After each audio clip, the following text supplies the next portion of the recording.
Bonjour tout le monde, on se retrouve aujourd'hui pour une nouvelle vidéo. Cette vidéo reviendra sur l'équipe de France et plus particulièrement sur la liste de Didier Deschamps, sur ce que j'en ai pensé et sur ce que j'attends de certains joueurs.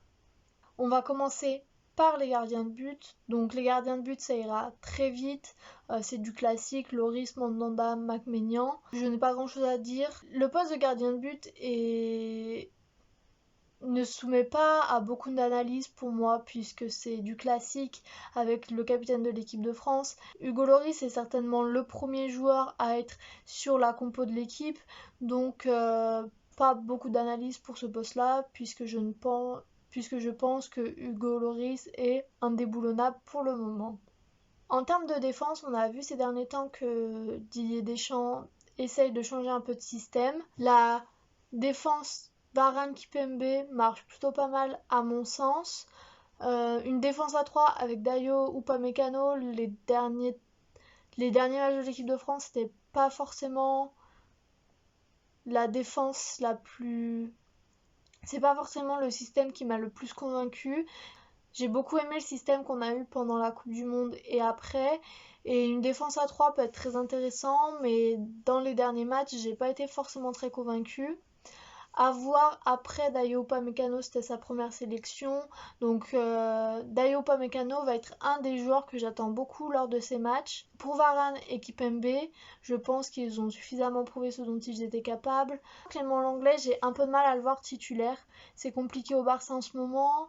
Il n'a pas pu jouer les derniers matchs à cause d'un carton rouge. Donc c'est vrai que pour moi, je favoriserais vraiment la paire Varane-Kipembe. Du côté des latéraux, j'ai beaucoup de choses à dire du côté des latéraux. On a Léo Dubois, Lucas Digne, Lucas Hernandez et Benjamin Pavard. Donc on a vu que la paire Benjamin Pavard-Lucas Hernandez marchait très bien. Euh, de mon point de vue, Lucas Hernandez c'est un des meilleurs à son poste. On l'a vu pendant la Coupe du Monde et après. Ces derniers temps, on l'a moins vu en bleu puisqu'il a eu des grosses blessures. Mais je pense que Lucas Hernandez est un joueur indispensable à cette équipe. On voit que ses apports offensifs et défensifs sont énormes. En ce qui concerne les trois autres, c'est vrai que c'est un peu plus compliqué. Benjamin Pavard, bien sûr, on a tous en tête son match face à l'Argentine. Son duo marche très bien avec la défense et avec Lucas Hernandez. C'est vrai que ces derniers temps, on l'a moins vu à cause des blessures, mais ça reste un joueur très important. Et quand on voit la concurrence qu'il a en équipe de France, pour moi, c'est un titulaire presque indispensable, puisqu'on le voit quand c'est Lucas Digne ou Léo Dubois. De ce que j'ai vu, les matchs précédents, c'était très compliqué. Lucas Digne est un très bon joueur à Everton, mais en équipe de France, c'est beaucoup plus compliqué. Léo Dubois, la qualité des centres aussi est questionnable. Et c'est vrai que je trouve que Benjamin Pavard apporte peut-être un peu plus offensivement que Lucas Digne ou Léo Dubois.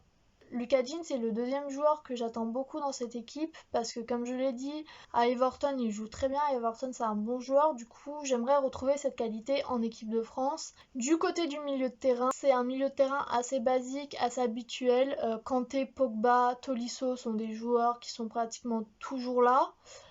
Kamavinga est un nouvel arrivant. Kamavinga qui a fait des matchs excellents avec l'équipe de France lors du dernier rassemblement. C'est un tout jeune joueur, donc bien sûr il ne peut pas être titulaire indispensable tout de suite. Mais c'est vrai que ce qu'il a montré au précédent rassemblement me fait dire qu'on peut avoir beaucoup de talent dans ce milieu de terrain avec lui. Et c'est le troisième joueur que j'attends le plus. Ce n'est pas pour prouver quelque chose, mais c'est vraiment pour voir sa qualité, pour voir jusqu'où il peut aller. Le seul regret que j'ai dans ce milieu de terrain, c'est peut-être que j'aurais aimé voir Tanguy Ndombele en bleu. On a vu qu'il a fait un bon début de saison avec Tottenham. Et c'est vrai que j'aurais bien aimé le voir jouer en bleu. Du côté de l'attaque, là aussi on a un peu de nouveau avec du classique. Donc le classique Mbappé, Griezmann, Giroud. Le pas encore tout à fait classique, mais qui devient habituel, Ben Yedder, Coman, Martial. Et le petit nouveau à voir. Mbappé, Griezmann, Giroud, le trio, je pense qu'il n'a plus rien à prouver.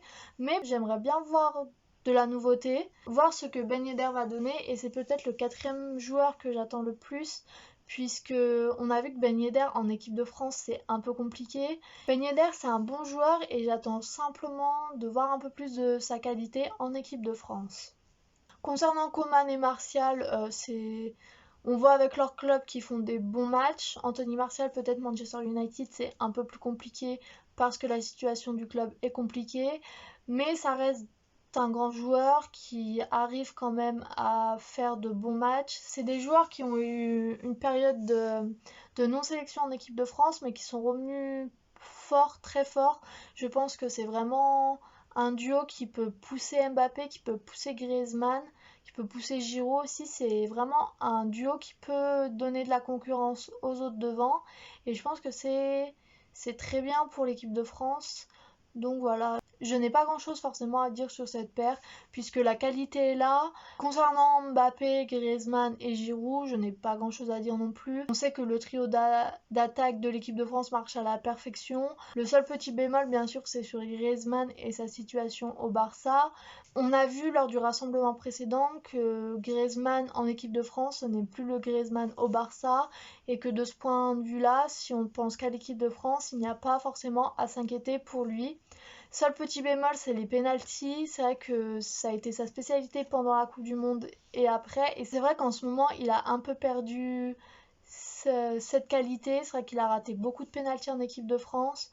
Donc voilà, peut-être le reflet de son manque de confiance dû à sa situation au Barça.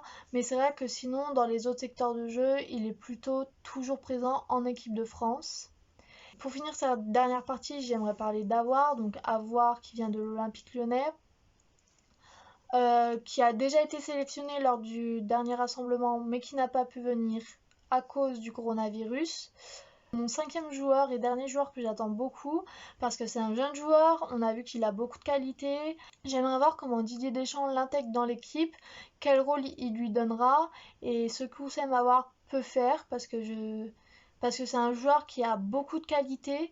Ça peut être un gros plus pour l'équipe de France, à voir quel rôle on lui donne, à voir s'il arrive à répondre aux exigences.